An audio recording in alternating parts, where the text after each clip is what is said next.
இருக்கோம்.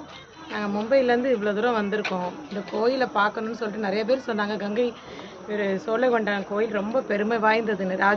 நாங்கள் தஞ்சாவூர் கோயில் போயிட்டு அடுத்ததாக ராஜேந்திரன் சோழன் கட்டின இந்த கோயிலை பார்க்கணும்னு சொல்லி ரொம்ப ஆசைப்பட்டு வந்தோம். நாங்கள் வர டயத்தை பார்த்தீங்கன்னா ஒரு 6:30-7 மணி தாங்க இருக்கும். கொஞ்சம் கார்த்திகை மாதங்கிறதுனால கொஞ்சம் இருட்டாயிடுச்சு.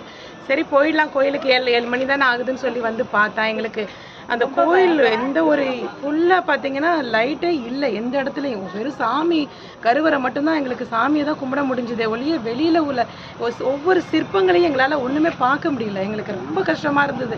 இவ்வளோ தூரம் மும்பையிலேருந்து ட்ராவல் பண்ணி நாங்கள் கோயிலுக்கு வந்து பார்க்கும்போது எங்களால் பார்க்க முடியல. மட்டும் இல்லை, இவ்வளோ வருஷங்களாக அவங்க பாடுபட்டு அவங்க இவ்வளோ தூரம் பண்ணின அந்த ஒரு கலைகள் அழிஞ்சு போயிருமோ, யாருமே புரிஞ்சுக்கிடாம போயிடுவாங்களோன்னு ரொம்ப வருத்தமாக இருக்கு. இப்போ எங்கள் குழந்தைகளுக்குலாம் ஃபோட்டோ எடுத்து காமிக்கணும், எங்களுக்கு அது தெரிய மெயின்டைன் பண்ணணும், நல்லபடியாக ஆக்கணும், 4 பேரை பார்த்து பெருமைப்படுற அளவுக்கு ஆகணும்.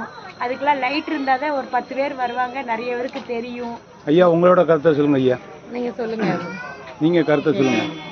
ஐயா இந்த கோயில் பெருமை என்ன, இந்த கோயில் நிலைமை என்னன்னு சொல்லுங்க. ராஜராஜனுடைய மகன் ராஜேந்திர சோழன் ஐயா இருந்தாலும் ஏன்னா இந்த கோயிலை கட்டுவதற்கு அவர் பெரும் முயற்சி எடுத்துக்கொண்டு பல நாடுகளெல்லாம் போராடி சண்டை போட்டு கட்சி ஆட்களை இவர்களை வலு சேர்த்து இதை செஞ்சாலும் இப்பொழுது லைட்டு கிடையாது, சரியாகவே தெரிய மாட்டேங்குது. என்னால் வயசான ஆள் இத்தனையும் நாங்கள் எனக்கு 80 வயசு வரைக்கும் ஆயிடுச்சு.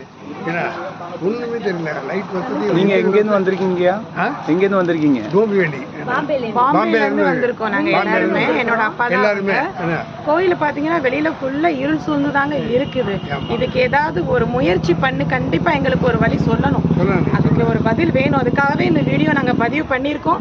இது 4 பேர் இந்த பதிவை பார்த்து எங்களுக்கு கொஞ்சம் ஒரு வழி சொல்லுங்க. ரொம்ப சந்தோஷம். அடுத்த வீக் வரும்போது நாங்கள் குழந்தைகளை கூட சந்தோஷமா தரிசனம் பார்க்கணும்னு நினைக்கிறோம். அதுக்கு எல்லாரும் கொஞ்சம் உதவி பண்ணணும். நல்லபடியா பண்ணி மிக்க நன்றிமா, மிக்க நன்றி, மிக்க நன்றி.